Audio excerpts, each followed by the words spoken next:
Buenas tardes, bienvenidos a Comentando. En las últimas décadas, y como resultado de fenómenos políticos, se han producido movimientos migratorios masivos en América Latina que rebasan las tendencias históricas. Citemos unos pocos ejemplos: Cuba, Nicaragua y Venezuela. ¿Qué pasa al interior de un país cuando sus habitantes se ven obligados a emigrar por millones para sobrevivir? ¿En qué medida semejante desangramiento impacta en la demografía, la economía, la psicología social y la cultura espiritual? Solo en el año fiscal 2022, casi 180.000 cubanos han llegado a Estados Unidos. La cifra, que proviene del Centro para la Democracia en las Américas, sobrepasa los números combinados del éxodo de Mariel de 1980 y de la crisis de los balseros de 1994. A todas luces, esta es la mayor de las oleadas migratorias desde 1959. Para conversar sobre el tema, me acompaña el doctor en Ciencias Geográficas, Armando Portela, a quien le doy la más cordial bienvenida. ¿Se siente? Bien, gracias, Emilio, gracias. Oye, se dice en términos muy generales que Cuba antes de 1959 era un país de inmigrantes. Sí, y que después de ese año se convirtió en un país de emigrantes. Sí. ¿Hasta dónde es cierta esa afirmación? Es absolutamente cierto. Es a pie de la letra como lo dice. Cuba recibió después de la independencia casi 1,5 millones de inmigrantes, 1.300.000. La mayor parte de ellos venía de España y muchos otros vinieron de las islas del Caribe y se asentaron en Cuba. Iban a trabajar y con idea a lo mejor de regresar, pero se quedaron muchísimos, la mayor parte se quedó. Y eso se mantuvo así hasta la crisis de los años 30, cuando desapareció la inmigración.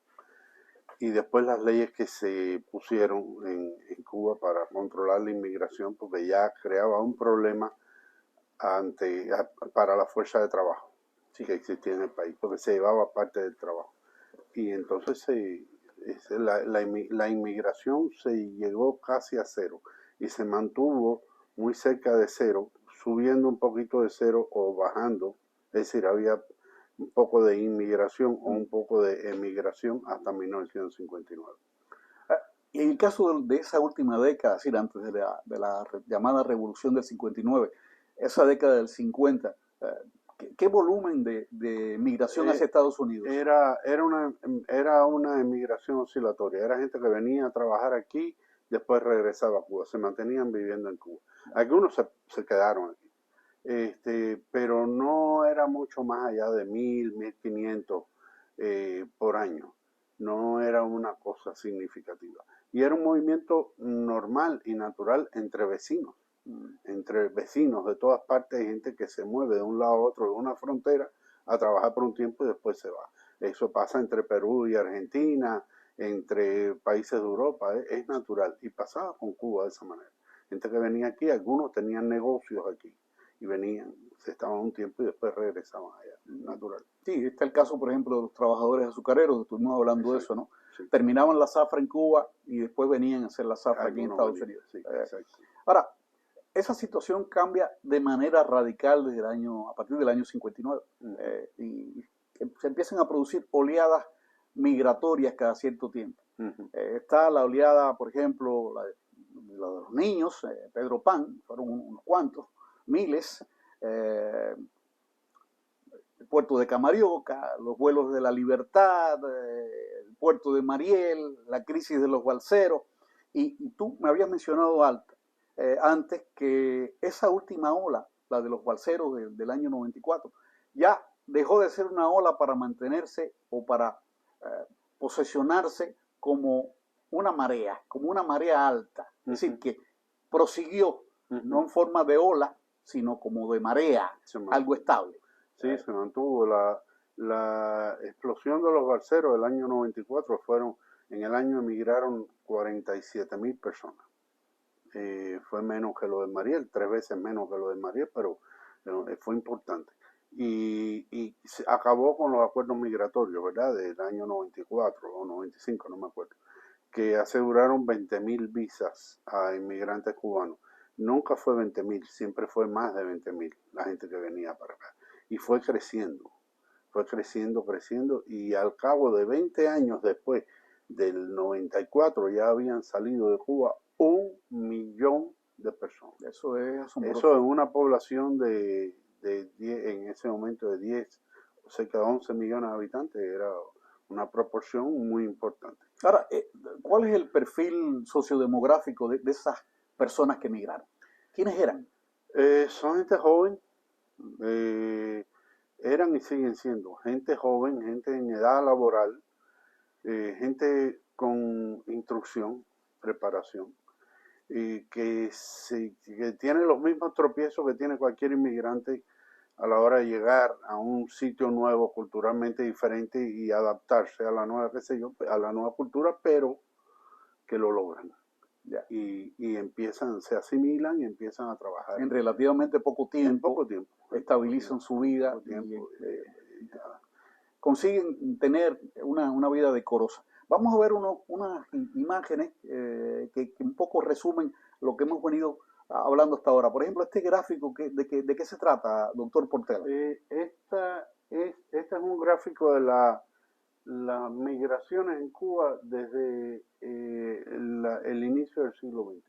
A la izquierda ves esos picos azules, sí. Es la inmigración, la gente que venía a vivir a Cuba. Cuba llega al siglo XX con 1,5 millones de habitantes, es lo que vivía en Cuba.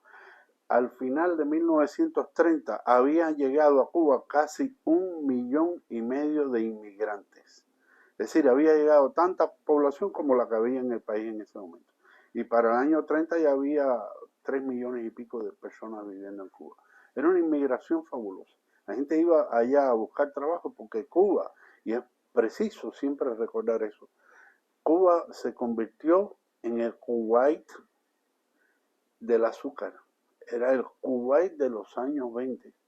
Era un país extraordinariamente rico. No rico por la población, había mucha pobreza en el país, porque había mucha desigualdad en el ingreso. Pero había mucho dinero y todo el mundo fluía para allá porque había mucho trabajo alrededor del azúcar y de otras cosas. Hasta que llegó la crisis de los años 30 y todo eso colapsó, porque estaba sostenido con hilitos de azúcar y eso se cayó todo. Incluso a mí me ha llamado la atención, había una población de estadounidenses bien notable en Cuba, tenían sí. 2 periódicos en inglés y todo. Sí. Y había otras colonias, había una colonia de japoneses, por allá por Camagüey o por las villas había una colonia de suecos, sí. Es decir que, para no hablar de otras migraciones, por ejemplo, de mexicanos o de otros sitios de Europa, digamos, que venían también. Sí, en Camagüey estaban las colonias de cítricos del norte de Camagüey, y los pueblos, tú hoy vas a, bueno, hoy no, hace unos años, yo no sé cómo está ese pueblo, La Gloria, que se llamaba La Gloria City. Gloria City. La Gloria City se llamaba. Creo que el otro se llama La Palma, y son 2 o 3 pueblitos en el norte de Camagüey, tú los visitas y te parecen pueblos de cowboys, con las casas del estilo del sur de los Estados Unidos, e incluso en algunas, las calles anchas de tierra, pero muy anchas como se hacían aquí, y algunos lugares con aquella cosa que se ponía de un palo para amarrar a los caballos. Y eso es así, en La Gloria, yo lo vi, y no hace tantos años, bueno, sí, hace muchos años ya, pero era así. Había esa colonia, en Isla de Pino también vivían muchos americanos, y japoneses vivían en Isla de Pino. País que atrajo mucha gente siempre, siempre. Vamos a ver otras imágenes que ya reflejan el proceso que vino después del año 59. Esto es de una fotografía del éxodo del Mariel, del año 80. Sí. ¿Cuántos fueron? 150.000 cubanos. 137.000, creo que son 135, digamos, ¿no? La siguiente, por favor. Ya esto es de la crisis de los balseros. Los balseros, sí, los balseros, que esa fue... Todavía la de Mariel salió un poco más organizada y con más seguridad, pero nosotros no vamos a ver nunca cuánta gente murió ahí. Claro. No lo vamos a ver. No sé si los televidentes se dan cuenta, pero esa balsa está hecha con bloques de poliespuma. Sí. Una cosa totalmente loca, ¿no? Sí. Porque eso no tiene ninguna seguridad. Yo creo que en la memoria de cada uno de nosotros hay alguien que uno conoció y que desapareció. Claro. Personalmente tengo 2 personas. Es muy triste, ¿no? Eso es una cosa que cuando la recuerdas te da un pinchazo. Gente que desapareció. Vamos a ver otras imágenes. Hay una imagen bueno, esta es la imagen de la remesa. Vamos a ver la siguiente, después volveremos a la remesa. La siguiente, creo que estos son cubanos que han atravesado varios países de América Latina para llegar a Estados Unidos y aquí están en Panamá. Esta es una fotografía de Panamá, cubanos llegados a Panamá. Vean algunas de las caras risueñas. Y aquí ya están en la frontera de Estados Unidos. Ahí esperando, haciendo su colita para poder entrar. Una de las consecuencias, doctor Portela, del flujo migratorio es el estancamiento y envejecimiento de la población. Porque como tú señalabas, sale sobre todo la gente más fuerte, la gente con ilusiones, la gente más joven. Y el país ha cambiado mucho. En los últimos, si cambió después del 59, en los últimos 20 años ha cambiado muchísimo. A mí me da la impresión, a veces me he imaginado lo siguiente: llegaremos nosotros a parecernos a Puerto Rico, en que más de la mitad de los puertorriqueños viven en Estados Unidos y viven menos puertorriqueños en la isla. Yo creo que no, Emilio, no nos vamos a parecer a Puerto Rico por varias razones. Uno, porque el tamaño de la población de Cuba excede la de Puerto Rico como 4 veces. Y no va a ser posible de que lleguen a vivir aquí, digamos, 10 millones de habitantes y 10 millones en Cuba. No creo que eso va. Pero más importante aún es que Puerto Rico es prácticamente un estado de Estados Unidos. Es decir, está bajo la jurisdicción de Estados Unidos. Y para los puertorriqueños moverse dentro del país es como para la gente de Florida o para la gente de Oklahoma o de Texas, que simplemente pasan de un lugar a otro y se van a vivir a otra parte y a trabajar a otra parte. No es un caso de emigración, como cuando los cubanos salían y cortaban todos los puentes, porque eran las condiciones en que salían, cortaban los puentes. Y sí, todo esto trae problemas muy serios, que es donde empieza a ya tener un efecto geográfico permanente en Cuba, que es que el efecto sobre la población en Cuba se ha estancado. Está estancada, el número de habitantes de Cuba está estancado desde el 2004 o 2005. Sí, una tasa de natalidad baja. Bajísima, por un lado.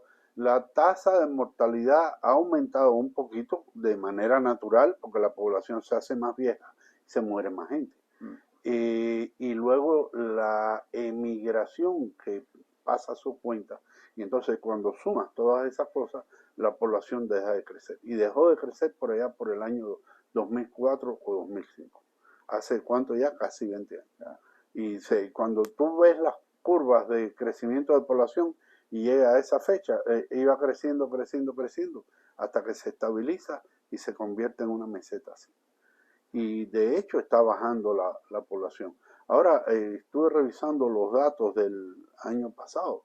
La población cayó muy seriamente en el año 2021 con relación al año 2020. Yo asumo que es por efecto de la pandemia, por la cantidad de gente que murió en ese año. Pero que no están, digamos, expuestas en cifras, ¿no? Sí, yo vi las cifras. Bueno, las cifras de muertos por la pandemia, digo yo. No, las cifras de muertos, pues sí están las cifras de muertos por la pandemia, en los reportes de salida de allá. pero la cifra, la mortalidad general del país creció y tú lo ves que ¡pam!, cae en el 2021. Hay que ver en el 2022 cómo es eso. Yo no creo que se va a recuperar esa población muy fácilmente. Portela, durante décadas en Cuba se acosaba a aquellas personas que querían marcharse legalmente del país. Es decir, querían marcharse de manera legal y eran acosados, castigados, algunos mandaban a trabajar al campo, etcétera. Y para no hablarte del tipo de acoso, por así decirlo, emocional que tenían en los barrios, en los lugares de trabajo. Por entonces se explicaba que el imperio también estimulaba las salidas ilegales y muchos lo intentaban y eran penalizados por eso, iban a la cárcel por eso. Ahora, en una especie de malabarismo, el gobierno parecería que estimula la inmigración por cualesquiera vías, es decir, legal, ilegal, lo que fuera.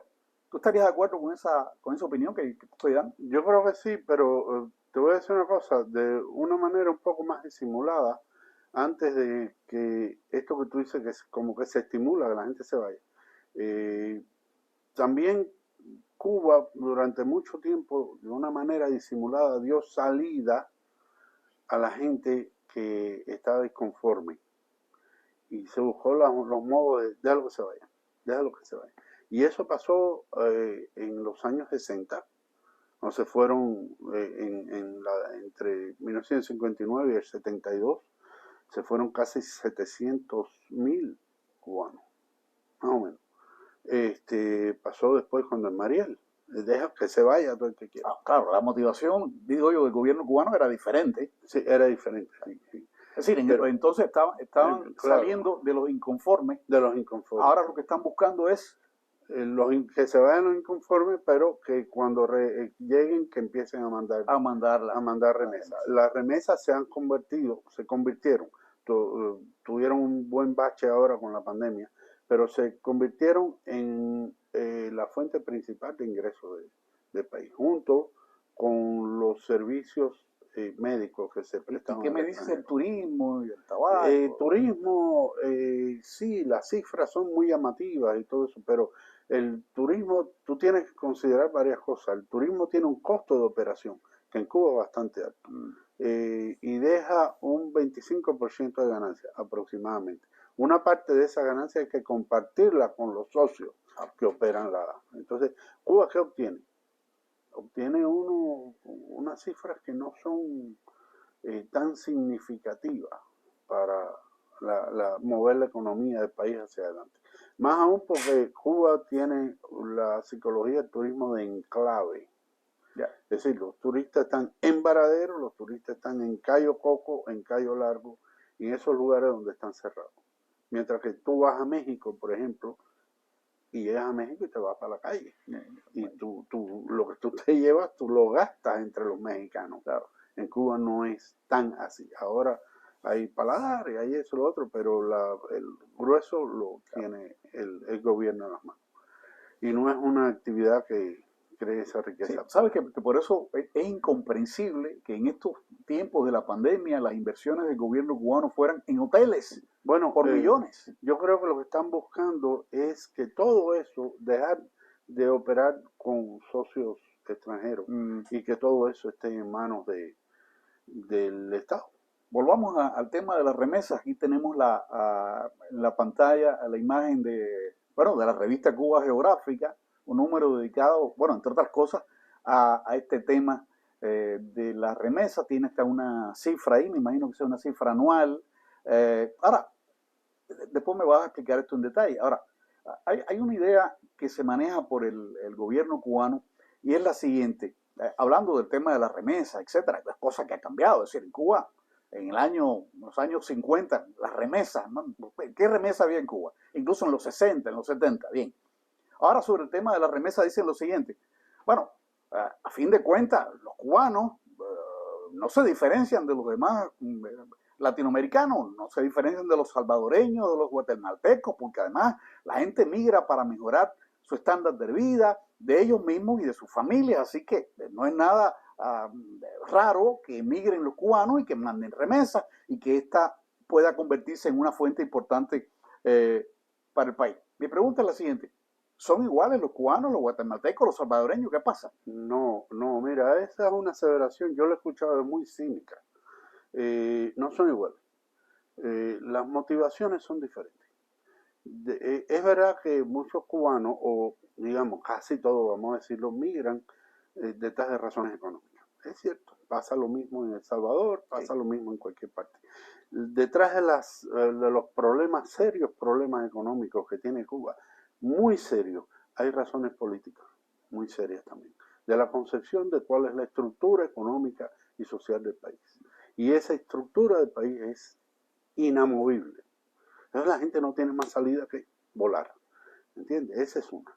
Pero además, si tú examinas eso un poco, tú te das cuenta que la inmigración desde Cuba es mucho más grande.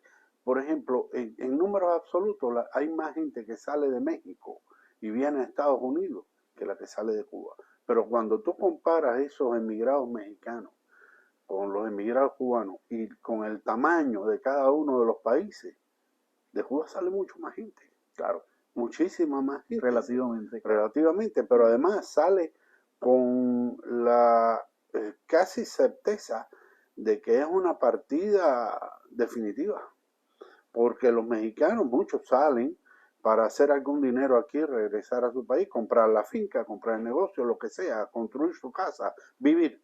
Sí. En Cuba no es posible.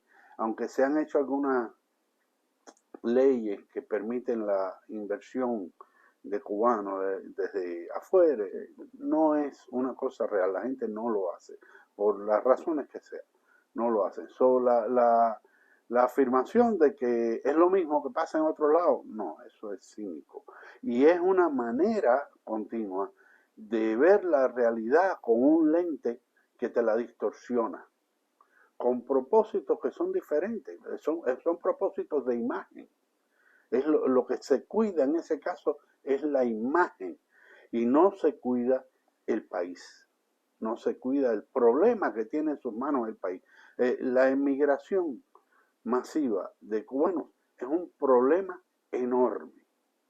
Están desangrando el país de su población activa, de la población más preparada, más deseosa de arriesgar en un cambio y de labrarse un futuro y de salir adelante. ¿Cuánto podría ser esa población dentro de Cuba? Se queda en Cuba la población mayor que ya no trabaja y niños. Y es una carga enorme que se sigue aumentando y se sigue aumentando y no se hace por ponerla a funcionar en el interés del país de verdad. Mira, ¿en qué se gasta el dinero de las remesas en Cuba? La mayoría del dinero de las remesas en Cuba se gasta en comer. Entonces pero esto es terrible, ¿no? Si ese dinero, ese cálculo que estaba ahí en la pantalla, se hizo para el año 18 o 19, ahora no me acuerdo. Si esos 3.600 millones que había, y casi 3.700, se gastaran la mitad en inversión, o sea, una gran cosa. Es una grandísima cosa. En inversión para el pequeño negocio, el negocio mediano, pero se gasta en comer, Emilio. No hay una idea de lo que se tiene en la mano y de cómo eso puede beneficiar al país. Según has afirmado, el gran tema omitido de la literatura geográfica es precisamente la migración. ¿Por qué lo omiten si es tan visible para todo el mundo? En Cuba todo el mundo se da cuenta, ahora la gente lo habla abiertamente, hay una estampida. ¿Por qué lo ocultan? Lo que te dije hace un ratito, razones de imagen. La imagen, es la imagen, es cuidar la imagen. Cuando tú revisas la literatura cubana, las dos obras principales del Instituto de Geografía en sus más de 50 años de existencia han sido el Atlas Nacional de 1970 y el de 1989. Incluso se hizo uno ahora hace un par de años, solamente digital, no impreso. En ninguna de esas obras hay un solo mapa de la emigración. Y es el fenómeno demográfico más importante. No se examina, no existe. Pero es absurdo. Es más, hay un atlas especial de 1985, que es el Atlas Demográfico de Cuba.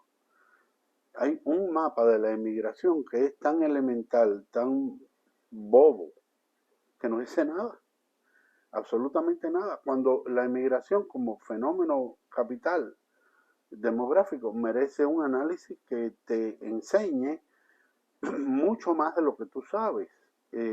Por ejemplo, a dónde se han ido los cubanos, dónde viven, cuál es su poder adquisitivo, de dónde provienen esos cubanos que viven en el exterior, de dónde provienen dentro de Cuba, cómo pueden influir y ayudar en el desarrollo interno del país. Todas esas cosas se pueden hacer. Cuando tú te pones a pensar en eso, es una lista de temas, de cuestiones sobre los cuales se merece investigar sin mucho esfuerzo, conocer un poquito más para sacarles provecho. Y no se hace, al contrario, no es que se ignore por completo, hay publicaciones que son más limitadas que sí han estudiado el tema, pero a nivel de conocimiento más amplio, no.